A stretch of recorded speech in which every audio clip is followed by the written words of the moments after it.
పండగైనా సంబరమైనా మీ ప్రతి సెలబ్రేషన్కి only choice వేగా jewellers.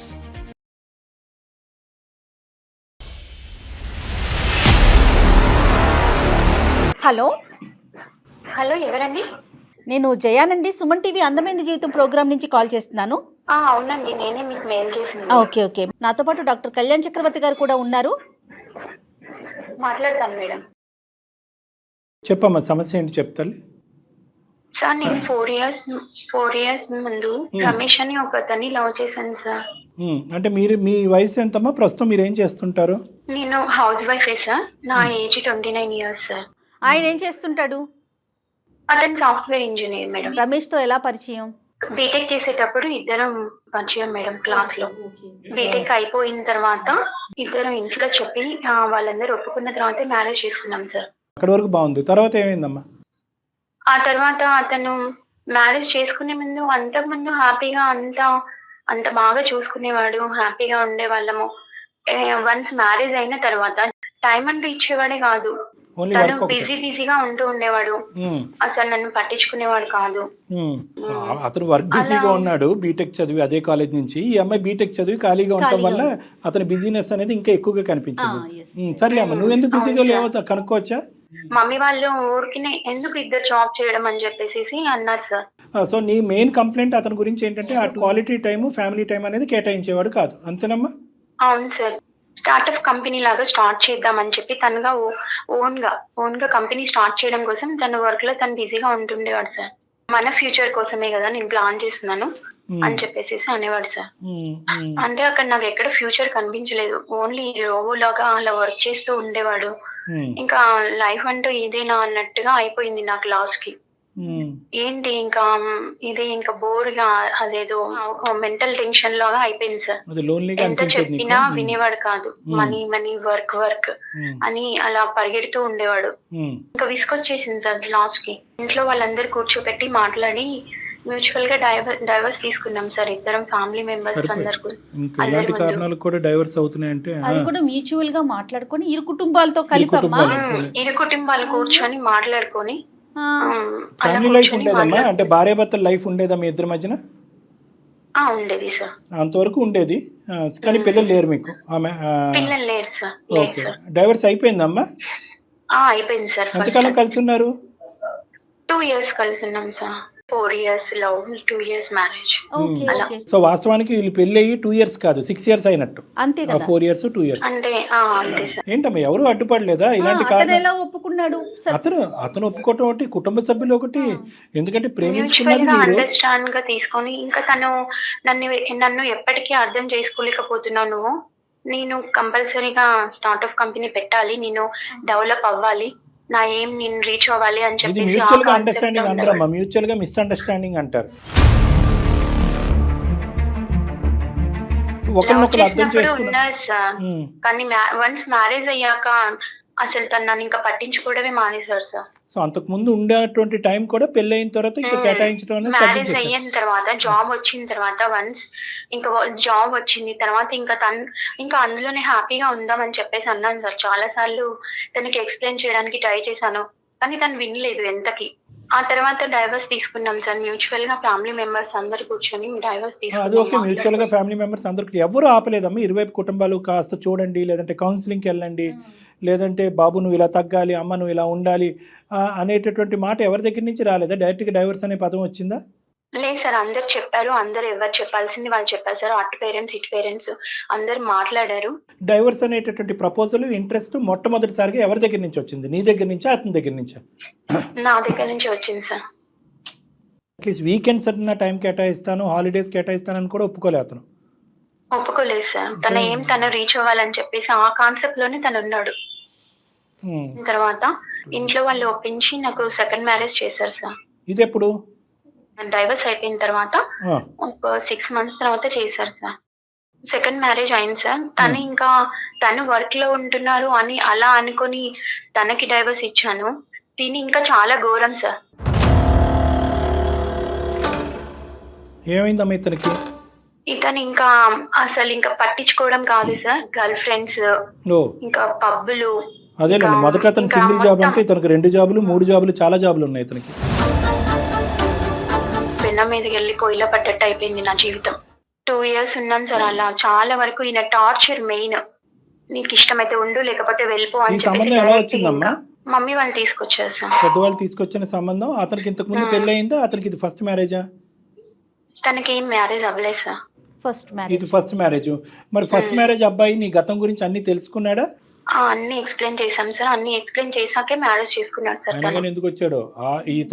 ఇతను కళా పోషకుడు అని చెప్పి చాలా మందికి తెలిసి ఏ అమ్మాయిలు రాక ఇంకా నువ్వు దొరికావు కాబట్టి నిన్ను చేసుకున్నాడేమోనమ్మా. అసలు ఏమైనా వాకప్ చేశారా ఇతని గురించి ఊరువాడ? మమ్మీ వాళ్ళు చూసారు, సరే అని చేసుకున్నాను సార్. తెలియదు ఇంకా అంతే. అతని గురించి. ఇతను అన్నీ చేస్తాడు మేడం, ఆల్రౌండర్. ఇతను అమ్మ ఒరిజినల్గా ఏం చేస్తాడమ్మా? ఇతను సాఫ్ట్వేర్ సార్. తను ఇంకా టైం ఉండదు సార్ తనకి. ఇంకా టైం మార్నింగ్ ఒక 2-3-4 days కూడా వెళ్ళిపోతాడు సార్. ఇంకా ఇంట్లో నుంచి చెప్పకుండా వెళ్ళిపోతాడు. ఎక్కడికి వెళ్తాడమ్మా? ఎక్కడికి వెళ్ళారు అంటే అసలు నువ్వెవరు మాట్లాడడానికి, నీకు ఇష్టమైతే ఉండు లేకపోతే వెళ్ళిపో, ఇదంతా ఇంకా అది నా ఇష్టం, నా లైఫ్ నా ఇష్టం. అంటే ఇవన్నీ పెళ్ళి అయిన తర్వాత ఇమీడియట్ గా కనిపించినాయేమో, లేదంటే కొంతకాలం బాగానే ఉన్న తర్వాత ఇవన్నీ మొదలు పెట్టాడా? 3 months అలా మంచిగా ఉన్నారు సార్. అంటే 3 months ఆపుకున్నాడు. ఇది ముందున్న అలవాట్లే. నాకు ఒక పాప ఉంది సార్ ఇప్పుడు. Second husband. ఎంతమ్మా పాప ఏజ్ ఇప్పుడు? 7 months సార్. ఇతనితో టార్చర్ పడలేకపోతున్నాను సార్. సెకండ్ హస్బెండ్ తోటి నాకు చాలా టార్చర్ చూపిస్తున్నాడు. ఆ టార్చర్ నేను అనుభవించలేకపోతున్నాను. ఇష్టం వచ్చినట్టు మాట్లాడతాడు సార్. ఇష్టమైతే ఉండు, వెళ్ళిపో, నాకు డ్రైవర్స్ ఇచ్చేసే, వెళ్ళిపో, నిన్నెవరు అంటున్నారు, నా ఇష్టం, ఇది నా లైఫ్, నీకు ఇష్టం వచ్చినట్టు నువ్వు వెళ్ళిపో, నువ్వు కూడా వెళ్ళు, ఎవరితో నిన్న వెళ్ళు అని చెప్పేసి మాట్లాడతాడు సార్. ఇప్పుడు పాప ఒకటి ఈ అమ్మాయికి. కాదు మా, ఇప్పుడు మా దాకా ఎందుకు వచ్చావు నువ్వు? అందమైన జీవితానికి ఎందుకు మెయిల్ చేసావు? అయితే నేను ఈ మధ్య ఫస్ట్ హస్బెండ్ కి ఒకసారి వెళ్తూ ఉంటే రోడ్ మీద కనిపించాను సార్. కనిపించినప్పుడు ఎలా ఉన్నావు, హ్యాపీగా ఉన్నావా, నీ లైఫ్ నువ్వు హ్యాపీగా నీకు నచ్చినట్టుగా ఉందామని వెళ్ళావు కదా, హ్యాపీగా ఉన్నావా అని అడిగారు సార్. అతను పెళ్ళి అవ్వలేదమ్మా? అతను మ్యారేజ్ చేసుకోలేదు సార్.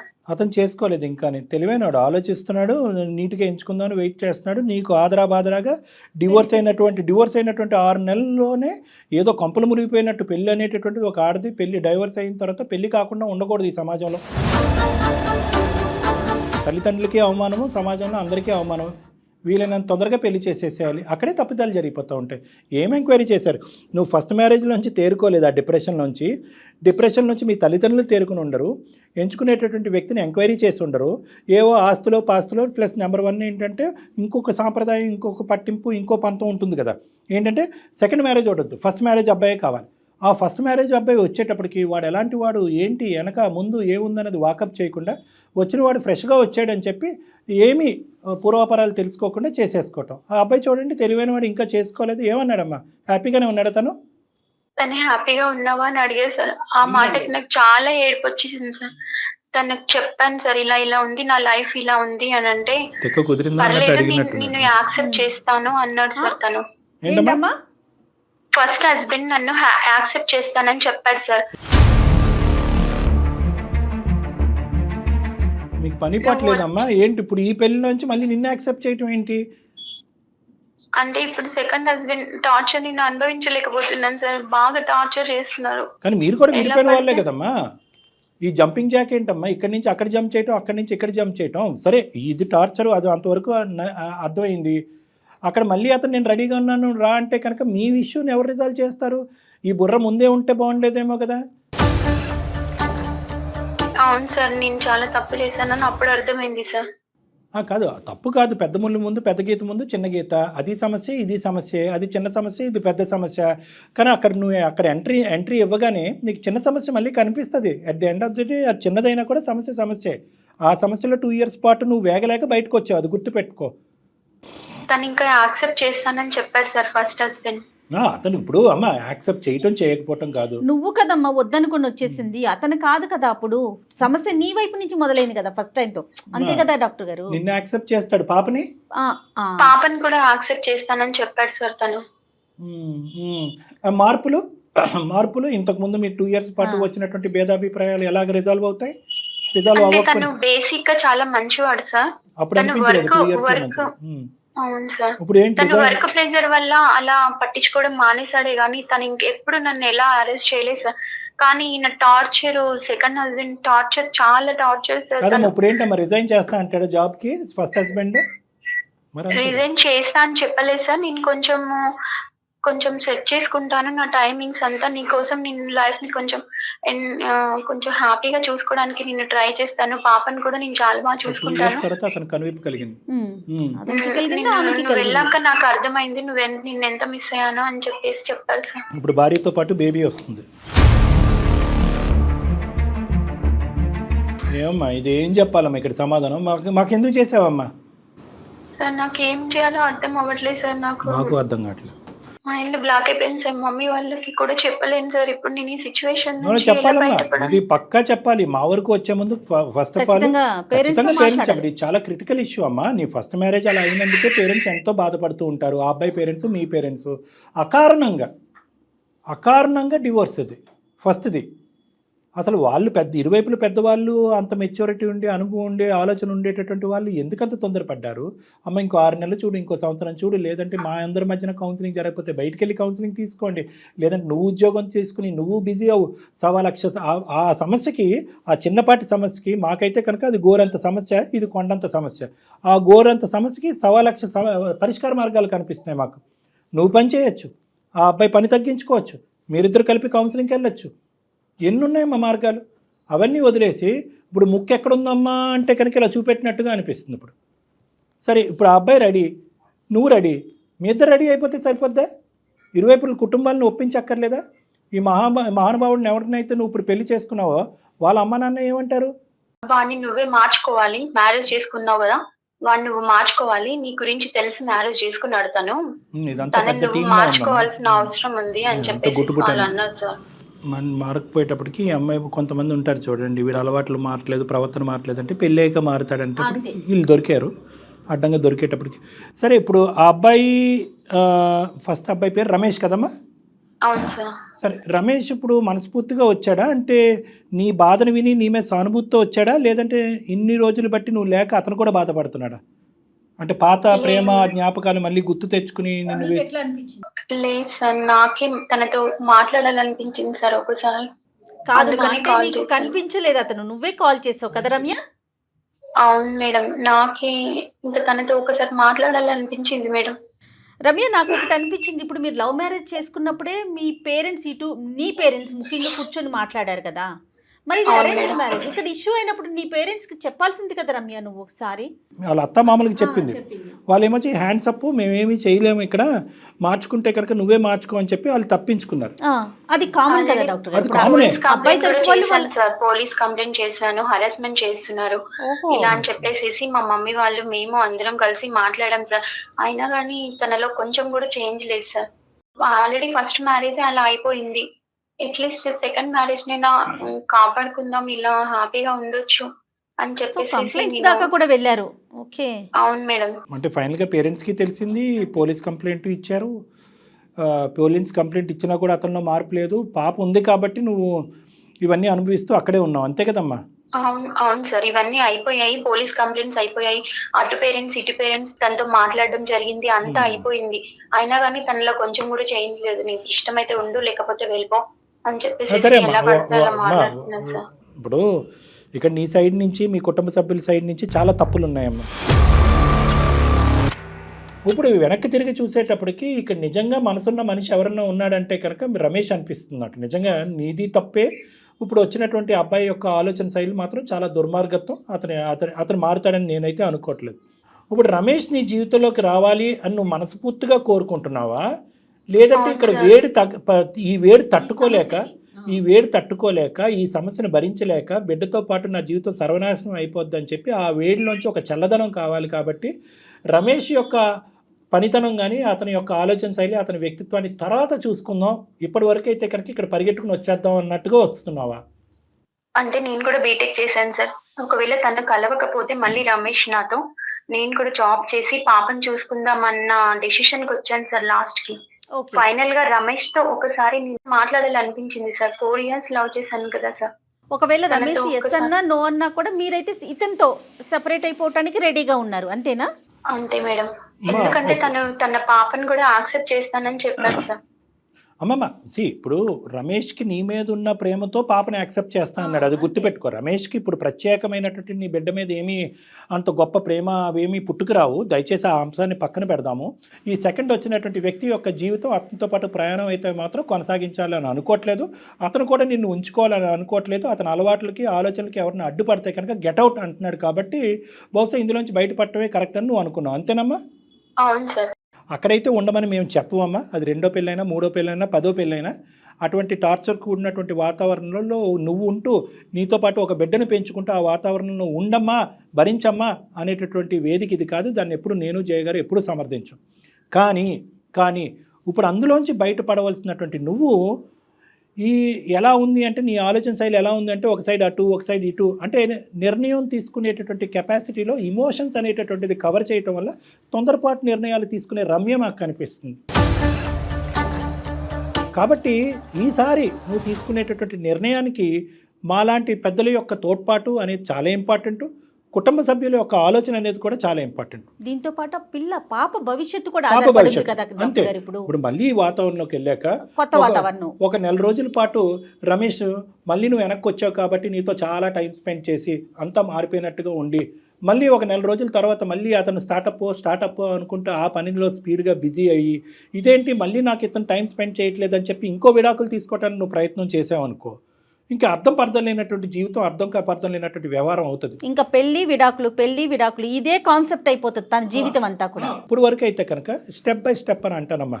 పర్లేదు, నెల రోజులు పట్టినా 6 నెలలు పట్టినా సంవత్సరం పట్టినా మేము పాత ప్రేమికులకు పెళ్లి చేసుకున్న తర్వాత విడాకులు తీసుకున్నాం, మళ్ళీ టైం గ్యాప్ ఎందుకండి రేపో మాపో పెళ్లి చేసేసుకుంటాం అంటే కనుక అది కరెక్ట్ కాదు. నాకు ఇప్పుడు ప్రధానంగా ఏంటంటే you have to take time and step wise ముందుకెళ్ళటం అనేది మంచిది. మొదటిసారి జరిగినటువంటి ప్రాబ్లం ఏంటంటే ఆ డైవర్స్ అనేటటువంటి వేడి ఆ ఇమోషన్ నుంచి పూర్తి స్థాయిలో నువ్వు నీ కుటుంబ సభ్యులు బయటకు రాకుండానే ఒక పెళ్లి సంబంధం ఎతికారు. వెనక ముందు ఆలోచించకుండా పూర్వపరాలు తెలుసుకోకుండా పెళ్లి చేసుకుని పప్పులో కాలేశారు. ఫస్ట్ నీ ప్రధానమైనటువంటి కర్తవ్యం ఏంటంటే స్మూత్గా సేఫ్గా ఈ మ్యారేజ్లోంచి ఎలా బయటకు రావాలి అనేటటువంటి ఫస్ట్ అది నీ ప్రైమరీ ఎజెండా. నువ్వేంటంటే నెంబర్ 2ని నెంబర్ 1 స్థానంలో, నెంబర్ 1ని నెంబర్ 2 స్థానంలో ఆలోచిస్తున్నావు. మళ్ళీ అదే కన్ఫ్యూజన్ జరుగుతుంది ఇక్కడ స్లో డౌన్. నీ ఇమోషన్స్ అనేది పక్కన పెట్టు. నువ్వు డిప్రెషన్లో ఉంటే నా దగ్గరికి ట్రీట్మెంట్కి రా, నీ డిప్రెషన్ క్లియర్ చేస్తాను, చక్కటి నిర్ణయాలు తీసుకొచ్చి ఆ డిప్రెషన్ క్లియర్ అవుతాయి. ఫస్ట్ నీకు కావాల్సింది ఏంటంటే అసలు ఈ మనిషి అన్నంత ఈజీగా నేను వదులుతాడా, అంత ఈజీగా ఫస్ట్ టైం నీ భర్త రమేష్ ఇచ్చినంత ఈజీగా ఈ విడాకులు ఇస్తాడా, లేదంటే నీకు అతని స్టాటిస్టిక్ మెంటాలిటీతో చుక్కలు చూపెడతాడా, అతని నుంచి సేఫ్గా ఎటువంటి విధంగా బయటపడాలి. బహుశా అవసరం అయితే కనుక పోలీస్ స్టేషన్లో కానీ లాయర్ కానీ లీగల్గా కానీ ఎటువంటి కేసులు అతని మీద పెట్టి ఎలాగ సాఫీగా బయటకు రావచ్చు. నువ్వు నీ బిడ్డ యొక్క కస్టడీ అనేటటువంటిది కూడా దాని గురించి కూడా నువ్వు ఫైట్ చేయాలి. మీ బిడ్డను వదలటానికి కూడా చాలా ఇబ్బంది పెట్టచ్చు. అదొక చిక్కుముడి సమస్య అవుతుంది. సో కాబట్టి నువ్వు నీ బిడ్డ సేఫ్గా బయటకు రావాలి. ఎందుకంటే ఈ కస్టడీ కొంచెం కూడా పట్టించుకోడు సార్. కొంచెం కూడా తను అసలు ఓకే రెస్పాన్సిబిలిటీ తీసుకోడు సార్ పాపని. నువ్వు చెప్పేది కరెక్ట్ రమ్య, కానీ డాక్టర్ గారు చెప్పే కోణం ఒకసారి ఆలోచించు. అంటే పట్టించుకోకపోవటం వేరు, అతను నిన్ను వదిలించుకోవటం వేరు కదా. అతను ఎంతవరకు ముందుకు వస్తాడో నీకు డివోర్స్ ఇవ్వడానికి. వీళ్ళు ఏం చేస్తారంటే నీ వరకు విడాకులు ఇస్తారు, కానీ కస్టడీ గురించి ఫైట్ చేస్తారు. అప్పుడు ఏమవుతుందంటే బిడ్డ మీ ఇద్దరి దగ్గర ఉంటుంది, నీ దగ్గర రమేష్ దగ్గర ఉంటుంది. ఇతను ఏంటంటే బిడ్డ ద్వారా ఒక గేమ్ ఆడటం మొదలు పెడతాడు. వీకెండ్స్ రావటమో, లేదంటే వీకెండ్స్ బిడ్డను తీసుకెళ్ళటమో, లేదంటే సమ్మర్ వెకేషన్కో వింటర్ వెకేషన్కో బిడ్డను తీసుకెళ్ళటమో, ఈ విధంగా ఆ ప్రభావం చూపిస్తాడంట. ఆ సాకు చూపెడతాడు.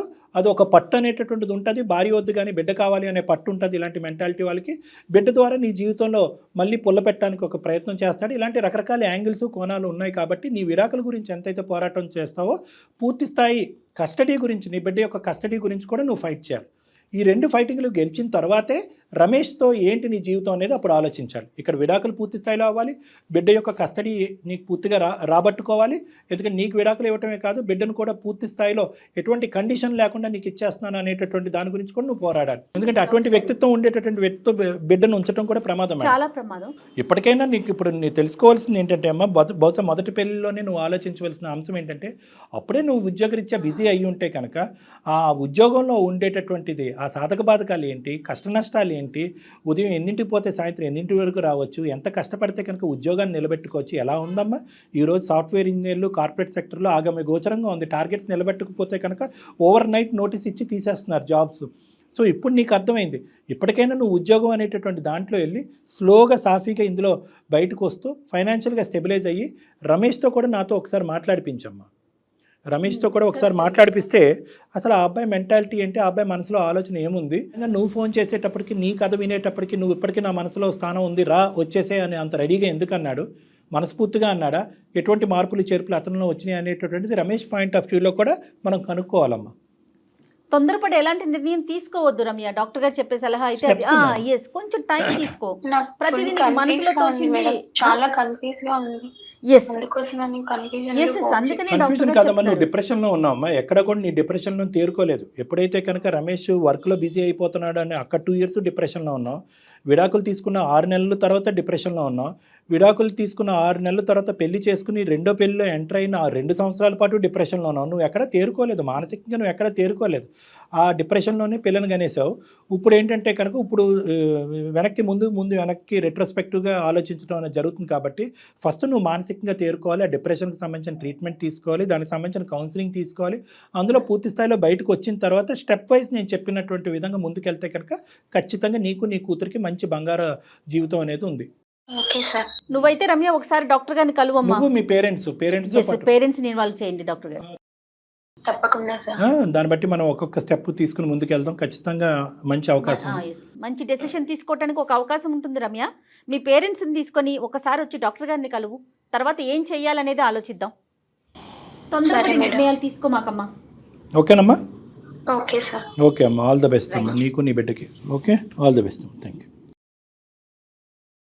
ఎపిసోడ్ మధ్యలో ఒక మాట అన్నారు, పేరెంట్స్ కూడా ఇట్లాగా ఆలోచిస్తున్నారు కళ్యాణ్ గారు. డివోర్స్ అయ్యిందంటే ముఖ్యంగా ఆడపిల్లకి ఇమీడియట్గా ఇంకొక పెళ్లి చేసేసేయాలి, ఏదో కొంప మునిగిపోయినట్టు, ఆ పిల్లకి మళ్ళీ పెళ్లి కాదేమోనని ముందు వెనక ఆలోచించకుండా చేసేయటం. చూడండి ఎలాంటి పరిణామాలకి. ఈ పిల్ల అటు చెప్పుకోలేకపోతుంది, ఉండలేకపోతుంది. మన వేదిక దాకా వచ్చింది కాబట్టి ఓకే. అంటే అది కూడా ఎందుకు జరుగుతుంది అంటే జయ గారు, ఒక చిన్న పాయింట్, ఈ అమ్మాయి కూడా గిల్ట్లో ఉంటుంది. అరే నేను లవ్ చేసినటువంటి వ్యక్తి ఇలా అయిపోయాడు కదా, తల్లిదండ్రులకి పూర్తి హక్కులు ఇచ్చేద్దాం, 2 రోజుల్లో పెళ్లి చేసిన 6 నెలలు పెళ్లి చేసిన ప్రతిదానికి సై అంటే సై అని తలుపుదాం అని చెప్పి ఈ ఆడపిల్లలు లొంగిపోతారు, మానసికంగా చిదిలం అయిపోతారు. తల్లిదండ్రులు ఏంటంటే ఈ లవ్ మ్యారేజెస్ ఫెయిలియర్ కాబట్టి అరేంజ్ మ్యారేజ్ అని చెప్పి ఆదరాబాదరాగా ఒక 4-5 చూస్తారు, ఒకటి సెలెక్ట్ చేస్తారు. ఇప్పుడు సపోర్ట్ చేస్తే పేరెంట్స్ ఓకే, సపోర్ట్ చేయకుండా రిజెక్ట్ చేశారనుకోండి, ఇలాంటి వాళ్ళ ఆలోచన ఇంకెక్కడికెక్కడికో వెళ్ళిపోతుంది. ఇంకెందుకు నాకు ఈ లైఫ్ అన్న థాట్కి వెళ్ళిపోతారు కదండి. అదొక మెయిన్ పాయింట్ ఏమో బహుశా. రైట్ కళ్యాణ్ గారు, ఒకసారి చూద్దాం, మీతో మాట్లాడిన తర్వాత నెక్స్ట్ ఏం చేద్దాం అనేది ఆలోచించండి. తప్పకుండా. నమస్తే. నమస్తే మేడం.